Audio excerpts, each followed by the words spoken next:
যান না ভাই, একটু দ্রুত দ্রুত ভাই, একটু দ্রুত, একটু দ্রুত ভাই, ভাই একটু প্লিজ তাড়াতাড়ি ভাই। তাছাড়াও আমাদের পক্ষ থেকে আমাদের সীমিত সামর্থ্য অনুযায়ী আমরা এই বিপন্ন মানুষের পাশে দাঁড়াবো। বিশেষ করে নিহত পরিবারগুলোর পাশে আমরা কিভাবে দাঁড়াতে পারি সেটা আমরা চিন্তা করছি, এবং বন্যা ক্ষতিগ্রস্ত এলাকায়ও যতটুকু পারি আমাদের পক্ষ থেকে দলীয় অবস্থান থেকে আমরা ত্রাণ কার্যক্রম পরিচালনার জন্য আমাদের সংশ্লিষ্ট সকল সংগঠনকে আমরা নির্দেশ দিয়েছি এবং কেন্দ্র থেকে আমরা এটা সমন্বয় করছি।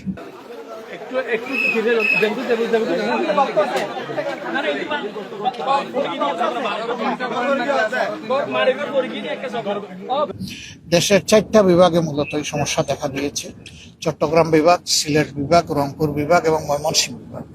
আর বাকি বিভাগগুলো অতটা ভালনারেবল না, কিন্তু এই 4টা বিভাগের অবস্থা ক্রমান্বয়ে খারাপের দিকে যাচ্ছে।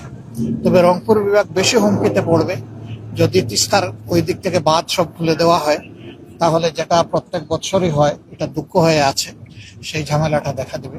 এই জন্য আপনারা জানেন যে ইতিমধ্যে তিস্তা মহাপরিকল্পনা বাস্তবায়নে আমাদের পক্ষ থেকে জোরালো দাবি উত্থাপন করা হয়েছে এবং সরকারের পক্ষ থেকে এই ব্যাপারে অঙ্গীকার ব্যক্ত করা হয়েছে।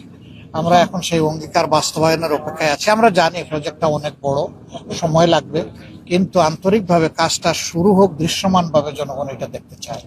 আপনাদের সবাইকে কষ্ট করে এখানে আসার জন্য ধন্যবাদ।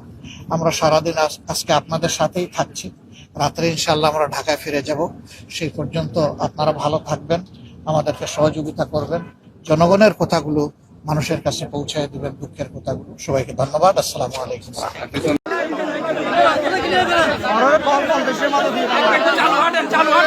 মোবাইল বন্ধ আর সামনে